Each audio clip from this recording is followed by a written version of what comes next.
Então vamos lá. A inteligibilidade da sua redação depende, portanto, dos seguintes fatores: seleção, o que nós já vimos, relação de sentido entre as partes, já vimos, a questão da progressão temática, que é como os argumentos se apresentam a partir de uma ordenação, desenvolvimento dos argumentos com a explicitação da relevância das ideias apresentadas para a defesa do ponto de vista definido. Daqui a pouco eu vou ver isso de forma mais prática na estrutura do texto com você. Por enquanto, vamos passar pela leitura teórica da cartilha mesmo. Então, vamos lá. O que é a coerência? A coerência se estabelece por meio das ideias apresentadas no texto e dos conhecimentos dos interlocutores, garantindo a construção do sentido de acordo com as expectativas do leitor. Está, pois, ligada ao entendimento e à possibilidade de interpretações dos sentidos do texto.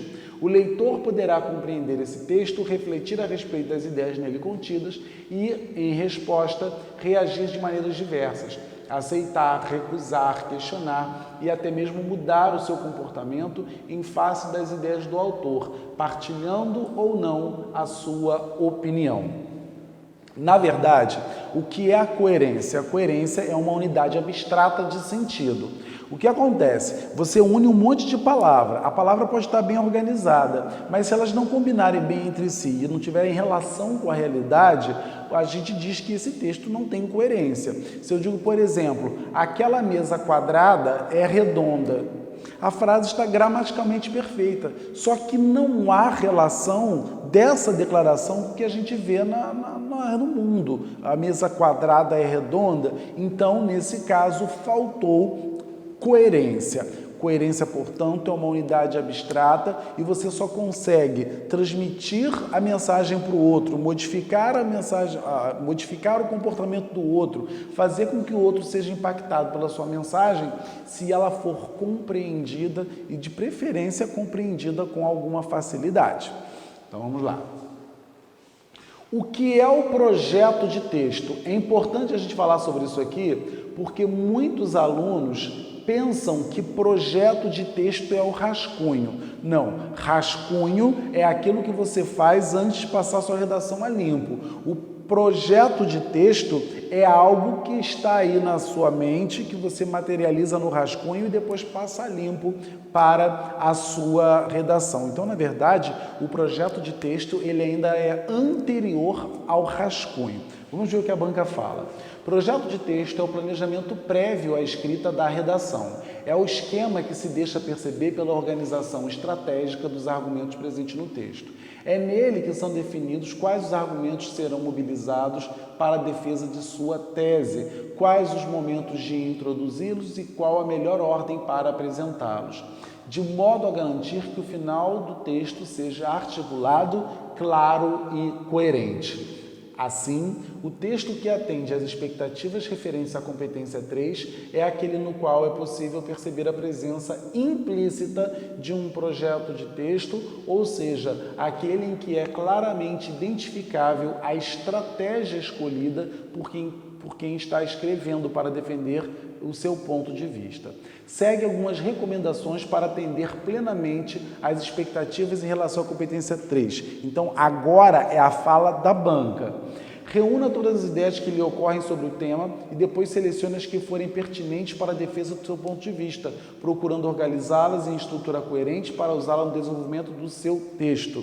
Resumindo, você, quando se depara com um tema, tem ali uma chuva de ideias, mas será que você pode mesmo usar todas elas? Porque além de apresentar, você tem que exemplificar, você tem que discutir, você tem que comentar, então você tem que escolher aquelas que sejam mais favoráveis para o seu repertório, para o seu projeto de dizer.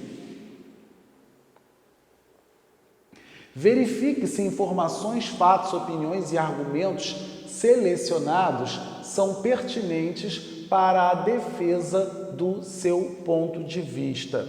Ora, na organização das ideias selecionadas, enfim, já falamos sobre que verifique se as informações são pertinentes para a defesa do seu ponto de vista, às vezes não é. Enfim, na organização das ideias selecionadas para serem abordadas em seu texto, procure definir uma ordem que possibilite ao leitor acompanhar o seu raciocínio facilmente, o que significa que a progressão textual deve ser fluente e articulada com o projeto de texto.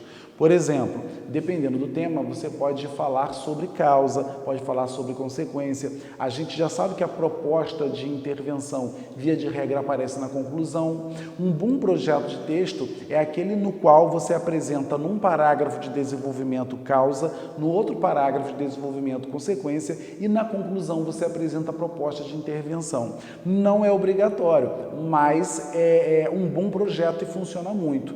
Dependendo do tema, você pode usar um parágrafo para falar sobre os aspectos positivos, um outro parágrafo para falar sobre os aspectos negativos e você usa a conclusão para atacar, para resolver, para atenuar pelo menos o aspecto, pelo menos não, apenas o aspecto negativo que foi abordado ali. Examine com atenção... Sim, deixa eu voltar para cá. Na organização das ideias selecionadas para serem abordadas no seu texto, procure definir uma ordem que possibilite ao leitor acompanhar. Então, essa ordem nós já discutimos. Examine com atenção a introdução e a conclusão para ver se há coerência entre o início e o fim. Isso é muito importante porque a banca faz essa releitura da introdução na hora de ver a sua conclusão, porque às vezes na introdução o aluno indica na redação a existência de um problema e na hora de fazer a conclusão na proposta ele resolve um outro problema que também está dentro do assunto, também está dentro do tema, mas não foi aquilo que ele discutiu. Evite apresentar informações, fatos e opiniões soltos no texto, sem desenvolvimento e sem articulação com as outras ideias. Então, evita trazer citação deslocada, evita trazer frases de efeito, evita trazer frases prontas ou aquelas propostas genéricas. Portanto, o governo deve agir de forma mais efetiva para promover maior segurança e bem-estar à população. Espera-se, assim, chegarmos a um novo patamar de convívio social e organização. Quer dizer, é uma declaração em que você pode se colocar em relação a tudo e, na verdade, você não se colocou diante daquele tema que foi a discussão naquele momento. Resumindo, a organização do texto dissertativo argumentativo, você deve atender às seguintes exigências: apresentação clara da tese e seleção dos argumentos que a sustentam. Encadeamento das ideias de modo a cada parágrafo apresente informações coerentes com o que foi apresentado anteriormente, sem repetições ou saltos temáticos. Então, salto temático, você está falando de causa, do nada você muda para consequência e a banca não tinha uma prévia de que você faria isso antes.